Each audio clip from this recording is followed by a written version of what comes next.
Sepertiga dari makanan yang diproduksi untuk konsumsi manusia hilang atau terbuang antara proses panen dan proses konsumsi. Sedangkan di Indonesia, pada tahun 2018, timbulan sampah yang paling dominan sebanyak 44% adalah sampah makanan.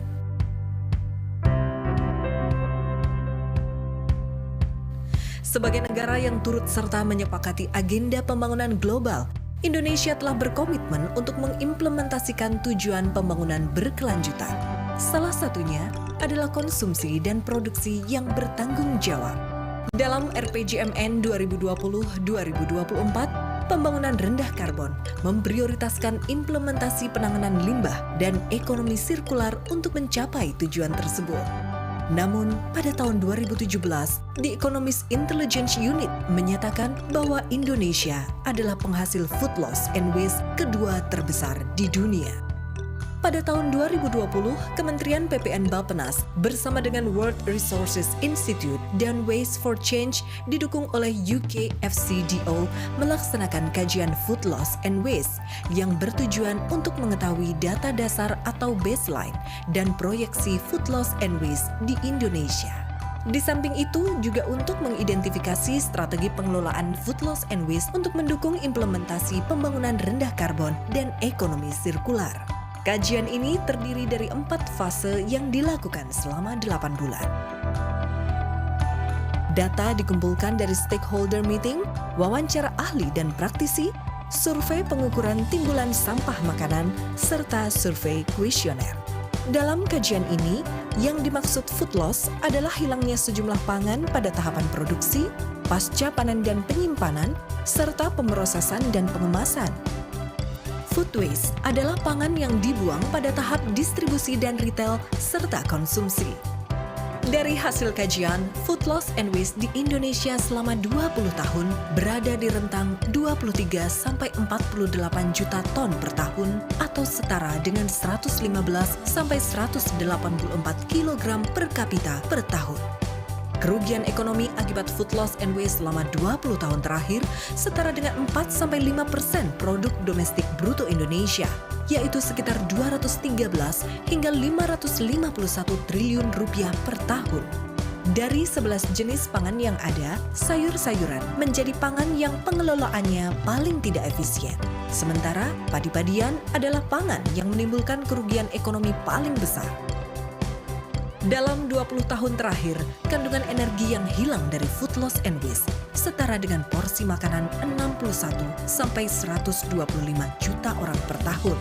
Sementara dari sisi emisi gas rumah kaca, food loss and waste selama 20 tahun di Indonesia mengeluarkan emisi sebesar 1.702,9 megaton karbon dioksida ekuivalen, setara dengan luas Pulau Jawa dan NTB jika ditanami pohon.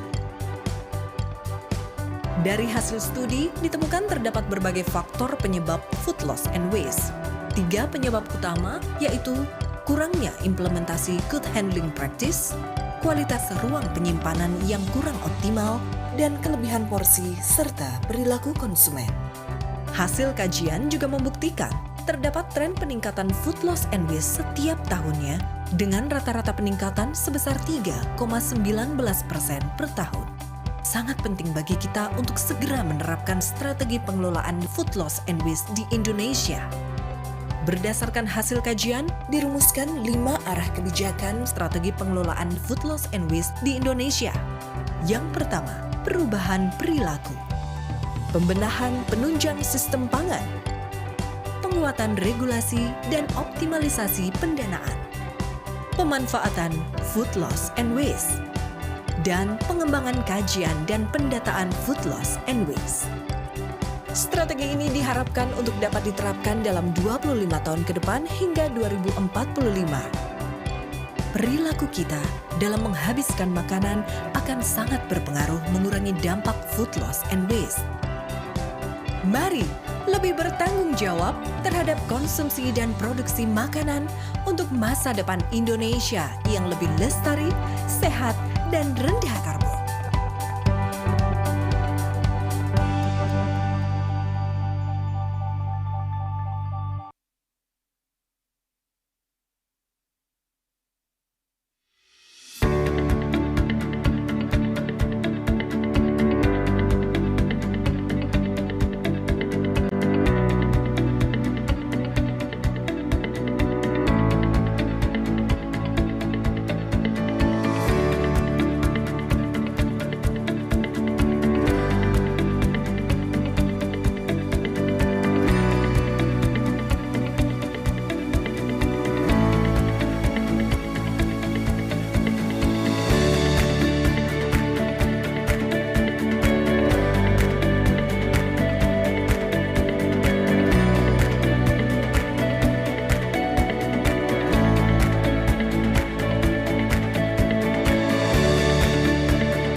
World Economic Forum tahun 2017 menyebutkan 620.000 ton sampah plastik mencemari perairan Indonesia yang disebabkan oleh pengelolaan sampah kurang tepat. BRACE hadir sebagai asosiasi yang dibentuk pada tahun 2010 dan berkomitmen untuk menemukan solusi pengelolaan sampah kemasan yang berkelanjutan. Packaging Recovery Organization atau PRO telah diluncurkan di Indonesia pada tanggal 25 Agustus 2020. Program ini merupakan respon industri dalam menghadapi tantangan pengelolaan sampah kemasan di Indonesia. BRACE melalui PRO hadir dengan melibatkan beragam pihak seperti pemerintah, pelaku industri, konsumen, serta sektor formal dan informal dalam pengelolaan sampah kemasan.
Sepertiga dari makanan yang diproduksi untuk konsumsi manusia hilang atau terbuang antara proses panen dan proses konsumsi.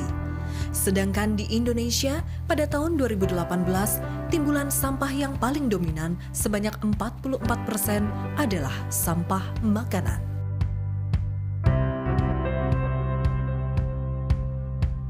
Sebagai negara yang turut serta menyepakati agenda pembangunan global, Indonesia telah berkomitmen untuk mengimplementasikan tujuan pembangunan berkelanjutan. Salah satunya adalah konsumsi dan produksi yang bertanggung jawab. Dalam RPJMN 2020-2024, pembangunan rendah karbon memprioritaskan implementasi penanganan limbah dan ekonomi sirkular untuk mencapai tujuan tersebut. Namun, pada tahun 2017, The Economist Intelligence Unit menyatakan bahwa Indonesia adalah penghasil food loss and waste kedua terbesar di dunia. Pada tahun 2020, Kementerian PPN Bappenas bersama dengan World Resources Institute dan Waste for Change didukung oleh UK FCDO melaksanakan kajian food loss and waste yang bertujuan untuk mengetahui data dasar atau baseline dan proyeksi food loss and waste di Indonesia. Di samping itu juga untuk mengidentifikasi strategi pengelolaan food loss and waste untuk mendukung implementasi pembangunan rendah karbon dan ekonomi sirkular. Kajian ini terdiri dari 4 fase yang dilakukan selama 8 bulan. Data dikumpulkan dari stakeholder meeting, wawancara ahli dan praktisi, survei pengukuran timbulan sampah makanan, serta survei kuesioner. Dalam kajian ini, yang dimaksud food loss adalah hilangnya sejumlah pangan pada tahapan produksi, pasca panen dan penyimpanan, serta pemrosesan dan pengemasan. Food waste adalah pangan yang dibuang pada tahap distribusi dan retail serta konsumsi. Dari hasil kajian, food loss and waste di Indonesia selama 20 tahun berada di rentang 23 sampai 48 juta ton per tahun atau setara dengan 115 sampai 184 kilogram per kapita per tahun. Kerugian ekonomi akibat food loss and waste selama 20 tahun terakhir setara dengan 4-5% produk domestik bruto Indonesia, yaitu sekitar 213 hingga 551 triliun rupiah per tahun. Dari 11 jenis pangan yang ada, sayur-sayuran menjadi pangan yang pengelolaannya paling tidak efisien. Sementara padi-padian adalah pangan yang menimbulkan kerugian ekonomi paling besar. Dalam 20 tahun terakhir, kandungan energi yang hilang dari food loss and waste setara dengan porsi makanan 61 sampai 125 juta orang per tahun. Sementara dari sisi emisi gas rumah kaca, food loss and waste selama 20 tahun di Indonesia mengeluarkan emisi sebesar 1.702,9 megaton karbon dioksida ekuivalen, setara dengan luas Pulau Jawa dan NTB jika ditanami pohon. Dari hasil studi, ditemukan terdapat berbagai faktor penyebab food loss and waste. 3 penyebab utama yaitu kurangnya implementasi good handling practice, kualitas ruang penyimpanan yang kurang optimal, dan kelebihan porsi serta perilaku konsumen. Hasil kajian juga membuktikan terdapat tren peningkatan food loss and waste setiap tahunnya dengan rata-rata peningkatan sebesar 3,19% per tahun. Sangat penting bagi kita untuk segera menerapkan strategi pengelolaan food loss and waste di Indonesia. Berdasarkan hasil kajian, dirumuskan 5 arah kebijakan strategi pengelolaan food loss and waste di Indonesia. Yang pertama, perubahan perilaku. Pembenahan penunjang sistem pangan. Penguatan regulasi dan optimalisasi pendanaan. Pemanfaatan food loss and waste. Dan pengembangan kajian dan pendataan food loss and waste. Strategi ini diharapkan untuk dapat diterapkan dalam 25 tahun ke depan hingga 2045. Perilaku kita dalam menghabiskan makanan akan sangat berpengaruh mengurangi dampak food loss and waste. Mari lebih bertanggung jawab terhadap konsumsi dan produksi makanan untuk masa depan Indonesia yang lebih lestari, sehat, dan rendah karbon.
World Economic Forum tahun 2017 menyebutkan 620.000 ton sampah plastik mencemari perairan Indonesia yang disebabkan oleh pengelolaan sampah kurang tepat. BRACE hadir sebagai asosiasi yang dibentuk pada tahun 2010 dan berkomitmen untuk menemukan solusi pengelolaan sampah kemasan yang berkelanjutan. Packaging Recovery Organization atau PRO telah diluncurkan di Indonesia pada tanggal 25 Agustus 2020. Program ini merupakan respon industri dalam menghadapi tantangan pengelolaan sampah kemasan di Indonesia. BRACE melalui PRO hadir dengan melibatkan beragam pihak seperti pemerintah, pelaku industri, konsumen, serta sektor formal dan informal dalam pengelolaan sampah kemasan.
Bapak Ibu dari RT berapa atau dari RW atau dari LPMK atau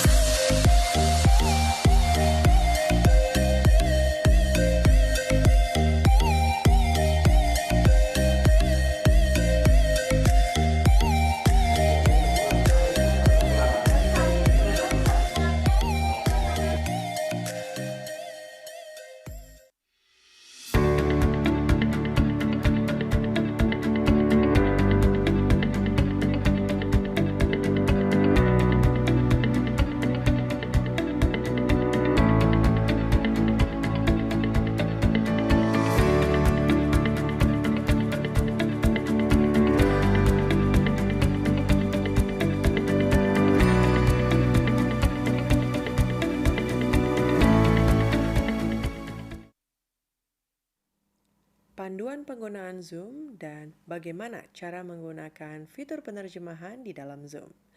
Zoom User Guide and how to use the interpretation feature in Zoom.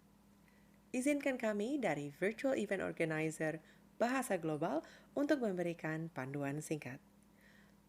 Please allow us from Virtual Event Organizer Bahasa Global to give you a Zoom User Guide.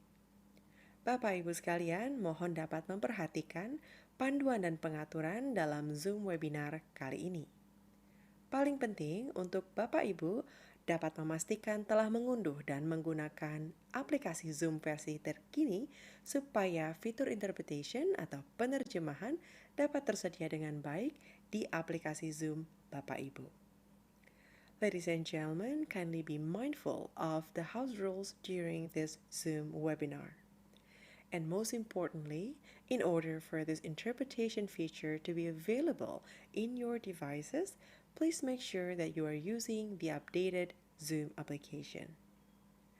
Bapak Ibu sekalian, bila kali ini mengakses Zoom ini menggunakan laptop atau komputer, di kanan bawah layar ada icon bola dunia bertuliskan interpretation. Mohon diklik dan dapat dipilih bahasa yang ingin didengarkan. Kami menyarankan untuk tidak perlu memute original audio. Ladies and gentlemen, if you're accessing the webinar using a laptop or a computer, on the bottom right of your screen, there's a globe icon says interpretation. Please click and select the language that you wish to listen, and we would like to recommend you to not mute the original audio.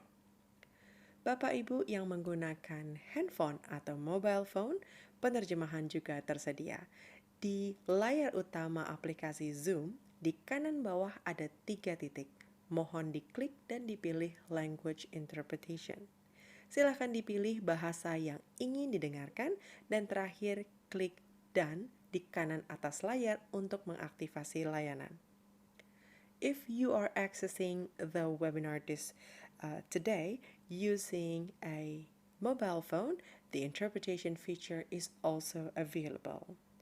On your Zoom application, on the bottom right of the screen, there's a 3 dots. Please click and select language interpretation. Please select the language that you wish to listen, and last, don't forget to click Done to activate the service. Terakhir, Bapak Ibu sekalian, guna memastikan kelancaran pertemuan hari ini, host dan co-host berhak melakukan mute audio atau stop video para panelis yang tidak sedang berbicara saat mereka tanpa sengaja menyebabkan gangguan terhadap acara. Ini dilakukan untuk menjamin suara pembicara dan juru bahasa tetap jelas. Terima kasih atas kerjasama Bapak dan Ibu sekalian.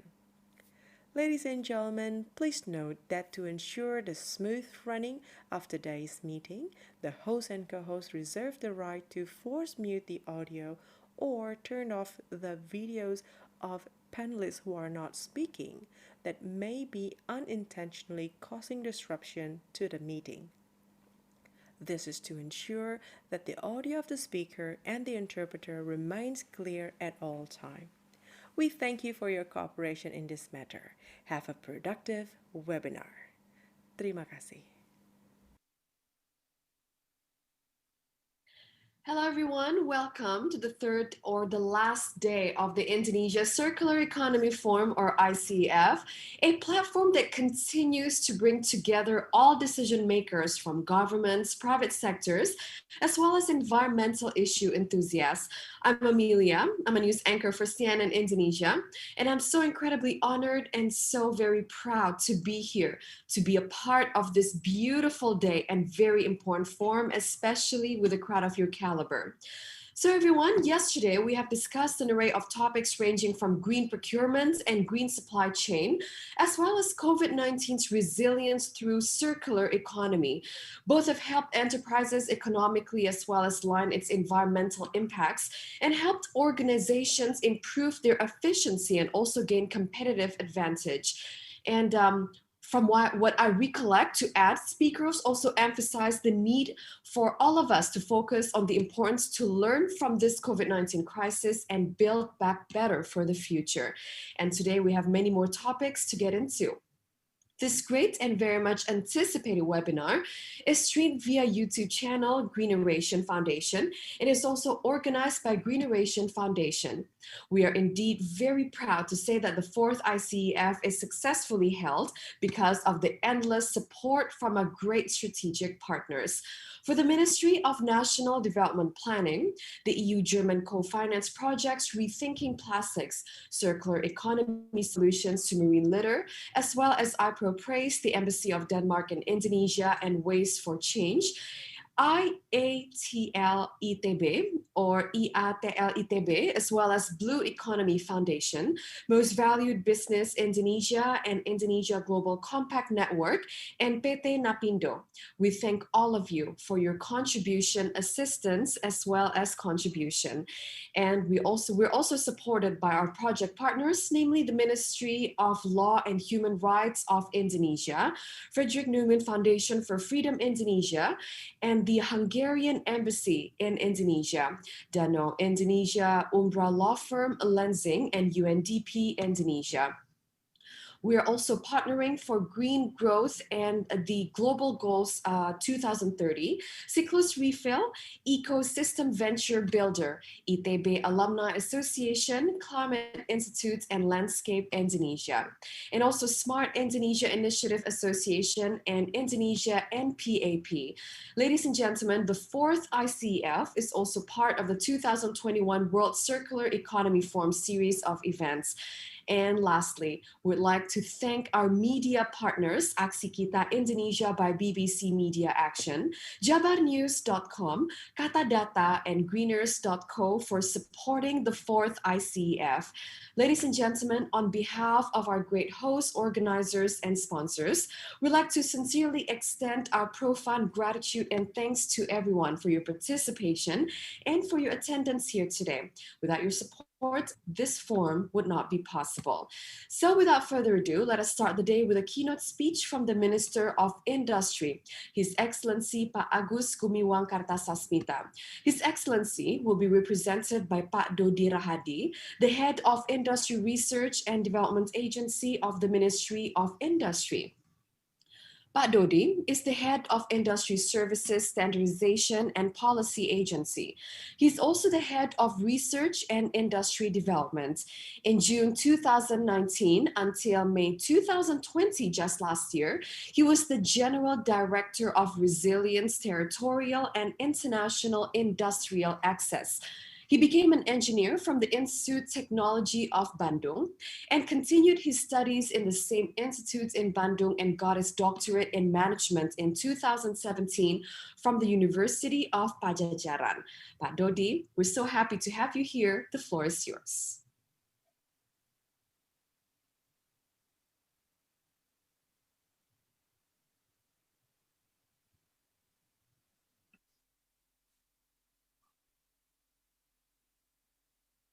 Distinguished speakers and all participants, good afternoon, a big greeting to all of us. On this occasion, I would like to thank you for the opportunity to convey about the Circular Industrial Park. On behalf of the Minister of Industry, I convey that we strongly support the fourth Indonesia Circular Economic Forum organized by the Greeneration Foundation. Ladies and gentlemen, the objective of implementing green industry are for increasing the efficiency of natural resources, enhancing and strengthening the competitiveness and managing environmental impacts in the industrial sector. The green industry concept is contained in the Green Industry Standard, which currently applies to 28 commodities and according to the legal mandate. We will keep develop green industry standards for the industrial commodities. One of the tools to achieve the green industry goals is to develop a circular economy, including to overcome problems of waste that need to be managed by the industrial sector. Along with the growth of the national economy, domestic consumption of industrial products is also getting higher. This has a positive impact for increasing domestic production. The negative impact of increased consumption and industrial growth are increasing number of used products that are not managed properly. On the other hand, these used products have the potential to be utilized and reprocessed into raw materials and recycled products. Through a circular economy, used industrial products as well as all components and materials inside can be optimized to have added value and benefit for a longer time. The development of circular economic industrial sector includes the use of recycled raw materials, extending the product lifetime, waste management and utilization, encouraging the growth of the recycling industry, increasing the capacity of industrial manpower and developing incentive for industries that participate in implementing the circular economy. The implementation of green industry and circular economy, as well as eco-industrial park, in the end is to achieve sustainable consumption and production, which is SDG number 12. There are still many steps that need to be taken and cooperation by all relevant stakeholders to achieve the target of implementing the policy. Ladies and gentlemen, industrial estate development is the development of infrastructure for industry in accordance with the spatial plan, which offer significant potential for collaboration and efficiency. Strategic planning and effective management of industrial estate are needed to achieve goals and balance economic growth, social welfare, and environmental sustainability. In line with the development of the green industry, the development of the Eco-Industrial Park, or EIP, is one of the efforts to increase resource productivity, improve the economic, social, environmental performance of business, and develop sustainable industries in Indonesia. Distinguished guests, the Eco-Industrial Park is also the main foundation towards the development of a small industrial park based on digital technology or utilizing Industry 4.0. For principles of Industry 4.0 that can be applied to EIP are interconnection, information transparency, technical assistance, and decentralization in decision-making.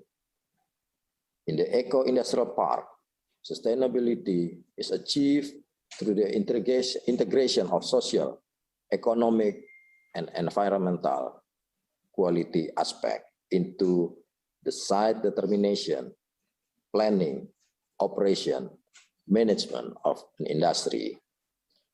The EIP supports the further development of relevant policy and regulation to facilitate the efficient use of industrial resources, especially energy, water, material efficiency. EIP is also a means to control and manage environmental impacts caused by industrial activities.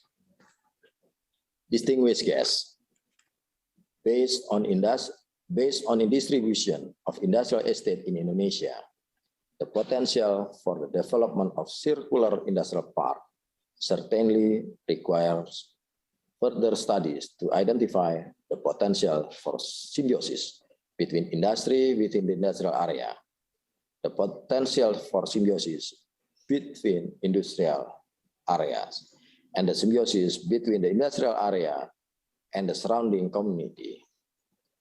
As a first step, need to mapping the readiness of industrial area and tenants in them, and so also doing knowledge sharing with other countries as in today's event.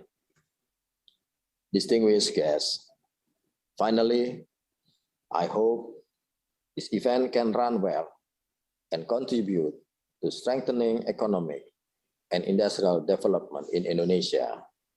All stakeholders of the development of the green industry who are present today can connect and collaborate with each other. Thank you. On behalf of the Ministry of Industry, Chairman of Board for Industrial Standardization and Policy Services, Ministry Industry.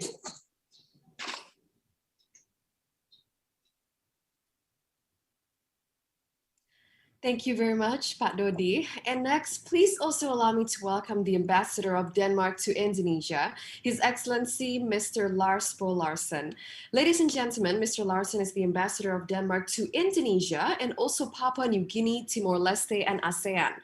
Prior to that, he was the ambassador for EU's foreign and security policy, Danish EU representation, Brussels, following EU's foreign and security policy and supporting the European External Action Service from 2017 to 2020. He was the deputy head of mission at the Danish embassy in Beijing, China from 2013 until 2017, the European correspondent from the Ministry for Foreign Affairs in Copenhagen from 2009 to 2013, and the team leader of EU Justice and Home Affairs from the Ministry for Foreign Affairs in Copenhagen from 2008 to 2009. He took CEIBS Executive Education in Shanghai in China in 2013, Mackenzie Mini MBA in Vevey, Switzerland in 2008, and got a master's degree in political science from Aarhus University in 2001. Your Excellency, Mr. Larsen, the floor is yours. Good morning, everybody. This is Lars Bo Larsen from the Royal Danish Embassy in Jakarta. It's a big honor for me to be able to address you this morning on the occasion of the 4th Indonesia Circular Economy Forum. We have from Danish side been supporting this forum 4 years in a row, and we're very happy to see the importance of the forum growing year by year. We see more and more interest to participate in the discussions around a transition to circular economy. We have also been working together with Babenas in order to facilitate a process towards a more structured approach to the issue of circular economy in Indonesia. And we were happy that we now have progress on the establishment of a secretariat in Babenas for circular economy and the development of a number of specific strategies for 5 different sectors. Right now, we are, of course, all concerned by the present health situation and the pandemic that is surrounding us. I think this makes the issue of circular economy even more important, because circular economy is a concept, it's a way of rethinking the way we do business and the value chains in a direction that will release economic growth possibilities, create more jobs, but of course also make the way for a more sustainable future. In short, circular economy is one of the ways where we can build back better and also greener after the COVID pandemic. And I think we have to use this present crisis to look into the way that we produce, look into the value chains and how we can support each other in making them more sustainable while increasing the job opportunities and the growth around us. We've been working together with Indonesia for a number of years, but let me also highlight here the regional dimension around circularity. We see clearly also in the Southeast Asian region that, for example, waste has no boundaries. We're happy to see discussions are progressing also in the ASEAN framework to establish a joint platform for circular economy. We would, from our side, be very happy also to support that development, as we also from the Danish side have a long experience in also working with our European neighbors on, for example, waste management or joint regulation or incentives for companies of how to adjust their value chains and production lines. So I think there are many issues here to discuss. We can only, I think, make this transition together, not only between governments, NGOs, but also bringing in the private sector, bringing in the companies that are seeing the potential for their own business and for their own bottom line in transforming their way of doing business. So I'm happy to see for today's discussion a number of well-known companies participating on several important aspects. One is on the food side. I think we have seen that develop also under the pandemic, on renewable energy and on the issue of plastic waste. I think with the COVID pandemic, we've seen a massive increase in the amount of waste being produced. So it underlines even more the importance of circular economy, seeing waste not only as a waste product, but also seeing that as a resource, but also evaluating all the steps in the production line and increasing the responsibility, and not only for the end product, but for the process in each product. So with this, I want to wish you all very nice, good discussions today. I hope they will be very fruitful. You can count on our continued support for this area, bringing in where we can our experiences and expertise, but also listening closely into all good ideas. And I think today's discussion is all about creating these new platforms for sharing ideas, sharing ways to do this and to bring this even further. So I wish you all very nice discussions, and stay healthy and take care of yourselves. Thank you. Thank you very much. Thank you very much, Your Excellency, for the speech. And our next keynote speech is from the chairman of Kadin, or the Indonesian Chamber of Commerce and Industry, Bapak Arsyad Rashid. Pak Arsyad is known as an entrepreneur and professional, and he's now the chairman of Kadin. He graduated from the University of Southern California in computer engineering in 1990 and obtained his bachelor's of Science in Business Administration in 1993 from Pepperdine University in California in the US. Previously, he also served as Deputy President Director from May 2014 to April 2016. In addition, he has also served as President Commissioner of PT Indika Infrastruktur Investindo since June 2020 and PT Indika Multi Property since October 2019. Pak Arsyad has held many positions. In June 2020, he also served as Commissioner of PT Indika Inti Korpindo, then at PT Grab Teknologi Indonesia since 2020, Kid Eco since February 2017 too. Then he worked at PT Indika Energy Infrastructure since December 2016 and PT Rukun Raharja Tbk since June 2014. In addition, he's also listed as a chairman of Indika Foundation since February 2017. Pak Arsyad, the time is yours. Excellencies, distinguished speakers, participants, ladies and gentlemen. More than a year has gone by, but many of us are still facing and trying to figure out the extent of the economic and social impact of the global pandemic and how to address it. The fear of prolonged economic recession, bankruptcies, high rates of unemployment are some of the expected consequences if we do not deal with the pandemic properly. We are all walking on a delicate balance between trying to boost economic growth while at the same time trying to navigate the challenges posed by the pandemic. Nevertheless, the misfortune that has befallen us is an opportunity to learn, rethink, and rebuild a better future as we move forward in a post-COVID world.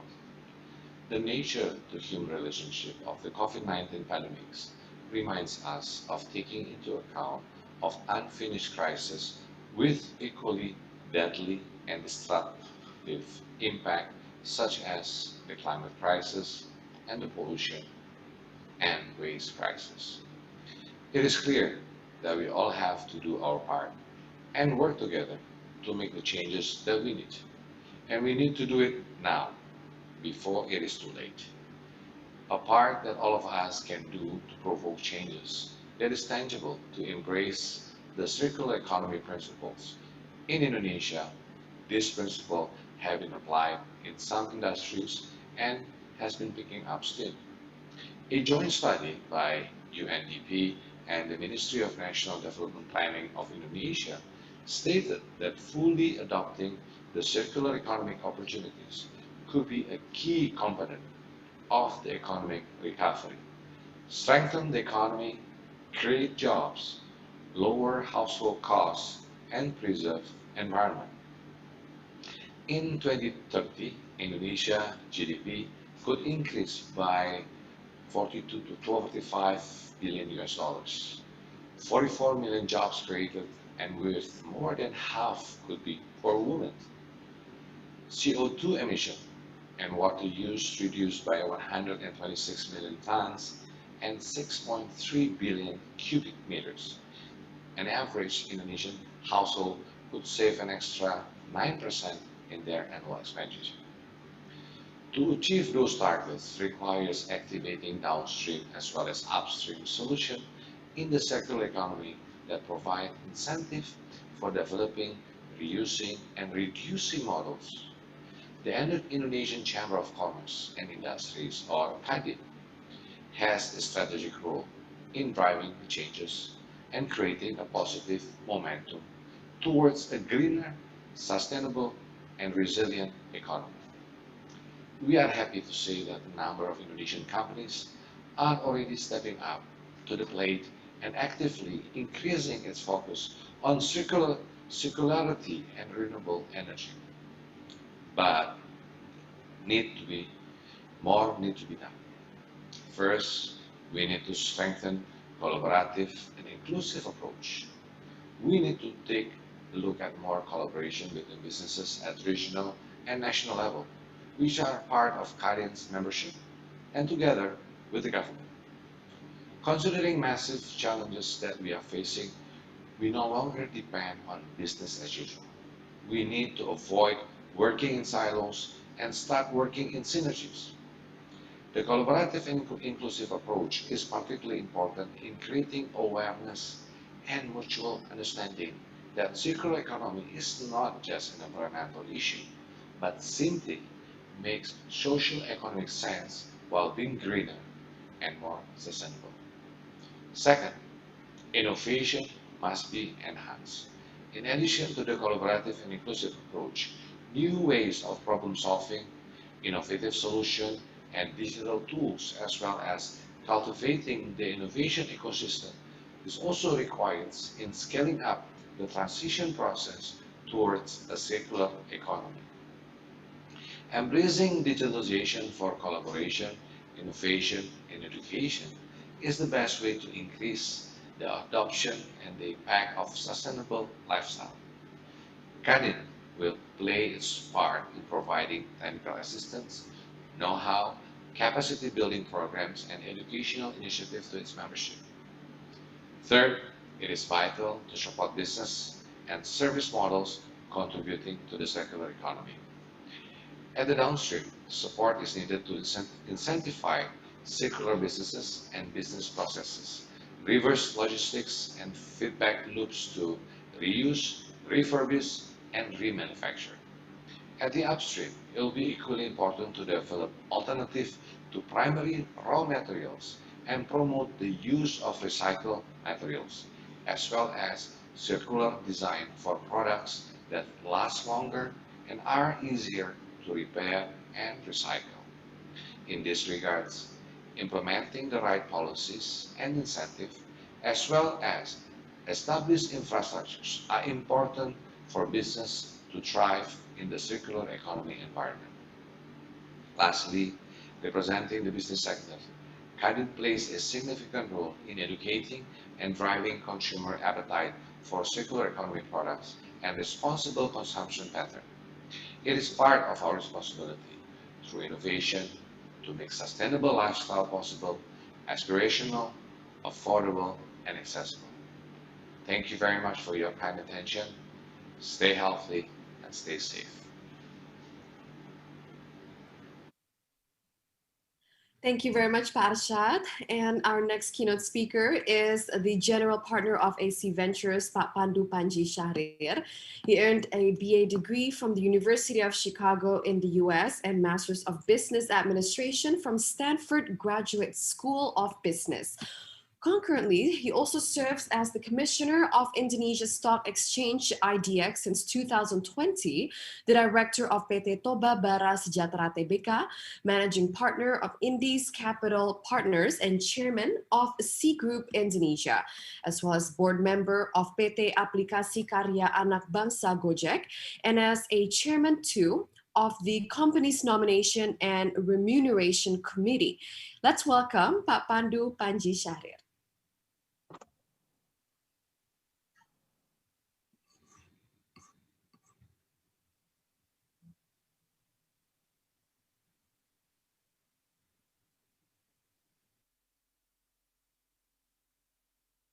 Ya, bisa dimulai Pak Pandu. Baik, kita mulai. Ya, siap. 1, 2, 3. Assalamualaikum warahmatullahi wabarakatuh.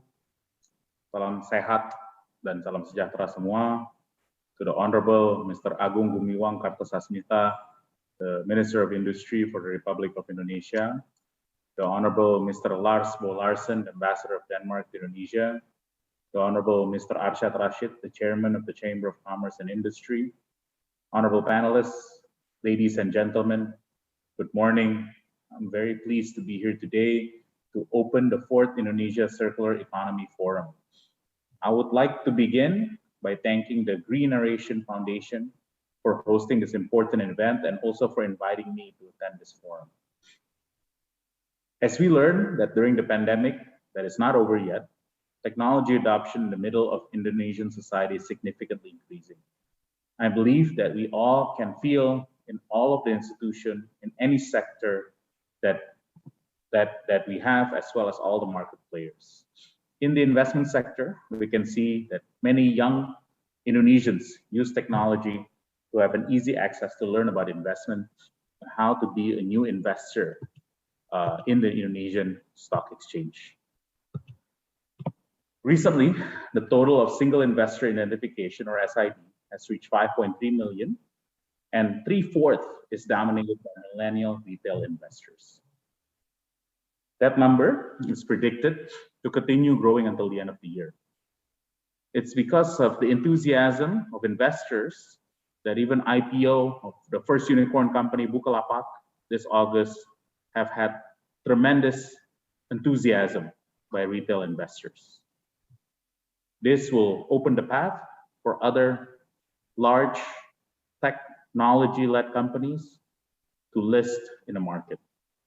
As a commissioner of the Indonesian Stock Exchange, I see that there is a growing appetite by millennial investors and global investment trends that support sustainable business implementation. On the stock exchange itself, we have created the ESG Leader Index and the Sri Kehati Index that will be one of the options for investors to support sustainable investments. Starting next year, the Indonesian Stock Exchange will encourage all issuers on the exchange to provide ESG reports. The purpose is that for investors, they can see clearly the social and environmental reports of the listed companies in the Indonesian Stock Exchange. Next is about how the financial technology industry in Indonesia has rapidly grown in recent years due to the increasing convenience of Indonesian people using digital transactions and digital lending. Even though the industry was hit by COVID in Q2 and Q3 last year, but we have seen growth and improvement starting Q4 2020 last year. And in fact, the recovery of this sector has exceeded the highest achievement since even before the pandemic begins. Financial technology, or in short, fintech, can help our society to take advantage of the new economic sector. According to recent data, currently 3/4 of Indonesians are either unbanked or do not have proper access to financial service, or we like to call underbanked. And most of this occurs outside Java. This is certainly a problem that we need to solve together.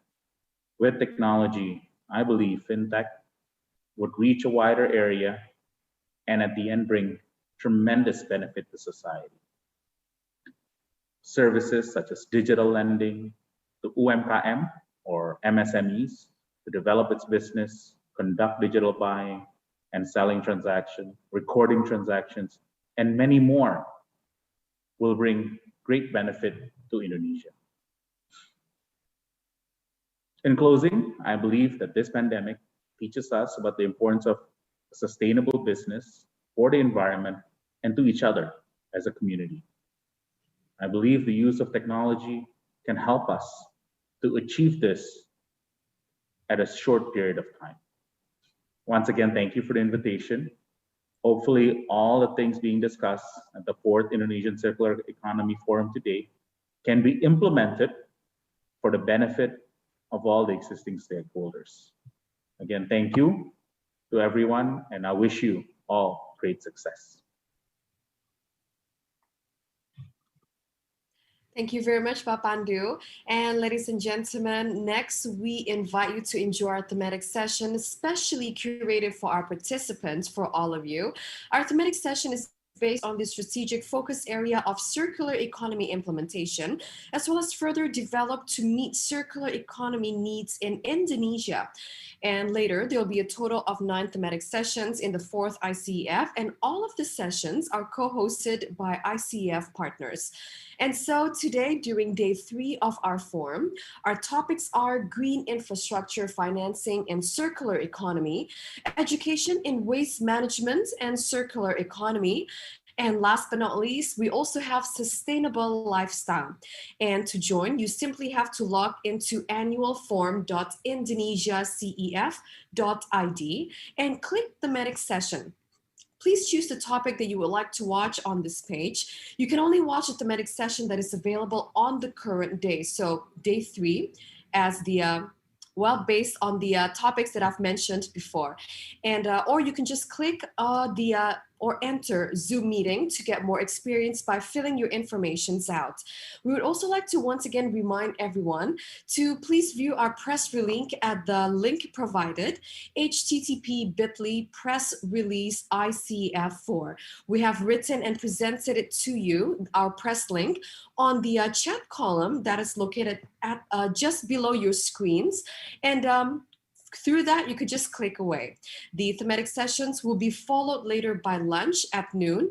And after lunch, we will continue with the 5th plenary session of our forum on circular industrial park.